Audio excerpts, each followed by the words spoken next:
Lorsqu'Ava Majuri a ouvert son compte sur TikTok en 2020, à 13 ans, pendant le confinement, elle rêvait d'être la nouvelle Charli D'Amelio, la star du réseau social aux 136,7 millions d'abonnés, de signer des contrats de parrainage et, qui sait, de passer un jour à la télé.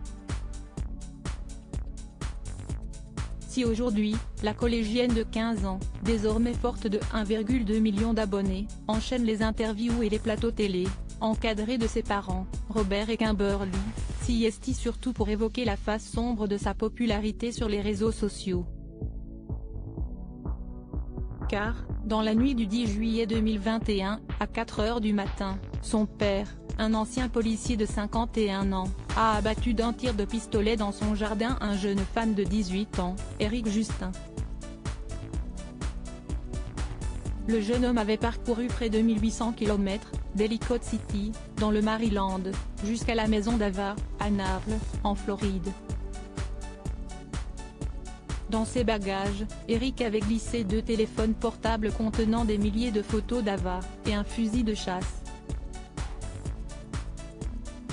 Pour rencontrer la jeune fille, il était prêt à tout, même à tirer au fusil pour pulvériser la porte d'entrée. La détonation a résonné jusque dans ma poitrine lorsque le coup de feu retentit, s'y est-il la panique chez les Majuri. La détonation a résonné jusque dans ma poitrine, se souvient Ava, qui se réfugie avec ses 2 frères dans la chambre des parents. Tandis que Kimberly appelle la police, Robert aperçoit dans son jardin un jeune homme, fusil à la main, portant un gilet bleu avec des bouchons d'oreilles et des lunettes de sécurité. L'ancien flic se lance à sa poursuite, mais chute. Le tireur s'enfuit. En attendant la police, Robert décide de monter la garde avec son pistolet devant la porte d'entrée. Et Eric Justin revient, armé. Le père de famille le somme de jeter son arme, mais lorsque le jeune homme pointe le canon de son fusil vers lui, le policier à la retraite riposte et tire une balle qui le tue sur le coup. Mon mari a fait ce qu'il fallait, assène Kimberly à la télévision.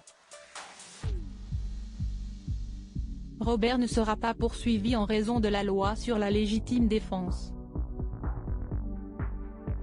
Il a fait les devoirs de maths d'un camarade de classe d'Ava en échange d'infos sur notre fille depuis des mois. Eric était obsédé par leur fille.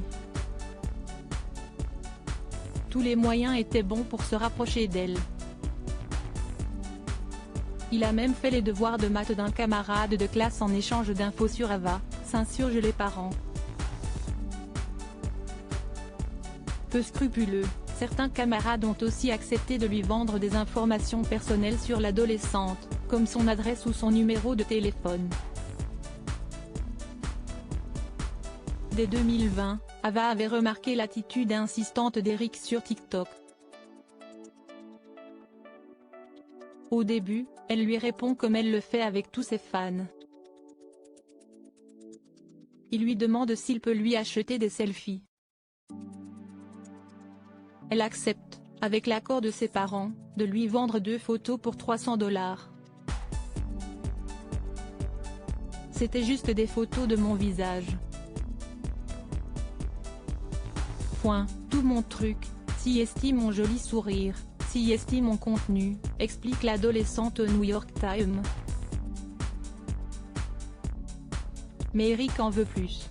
Il lui demande des photos en pied, puis des clichés de ses fesses.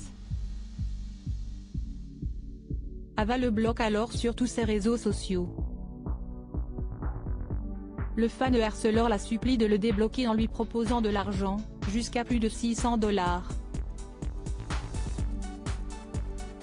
Ses contenus sur TikTok sont une si grande partie de notre fille que les lui enlever serait difficile. Le père d'Ava intervient et lui rappelle, par écrit, que sa fille est mineure et qu'il doit cesser de la harceler.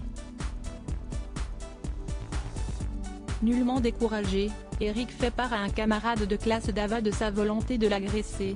Je pense que je pourrais simplement ouvrir la porte avec un fusil de chasse. En l'apprenant, les parents de Ava font une recherche sur le jeune homme et découvrent qu'il vit à près de 2000 km de chez eux. on en a conclu que cela n'irait pas plus loin. Ils étaient loin de réaliser que la violence sur les réseaux sociaux a des conséquences dans la vraie vie. Un temps, les parents d'Ava ont envisagé de couper TikTok à leur fille, et Ava est restée silencieuse. Quelques semaines, ses créations, ses contacts, ses vidéos sont devenues une si grande partie d'elle que les lui enlever aurait été difficile, a déclaré son père dans le New York Times. Nous savons que certaines personnes ne comprendront pas, confirme sa mère. Depuis, Ava a fait appel au service d'un agent. Elle va prochainement s'envoler pour elle. Où certains producteurs de télé-réalité d'Hollywood lui font les yeux doux. En revanche, fini la vie de collégienne. Pour sa sécurité, Ava suit désormais sa scolarité par correspondance.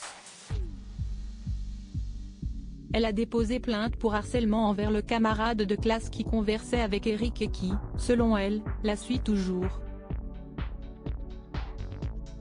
Bienvenue dans la vraie vie. À propos de l'auteur Christelle Gaboris, derniers articles ce Gérard, de peur de passer pour un attardé, j'ai caché que j'étais illettrée. La maîtresse du capitaine du Costa Concordia balance, avoue que tu voulais abandonner le navire. La plume de Sevan, grâce à Closer, nous allons pouvoir aider encore plus d'enfants hospitalisés.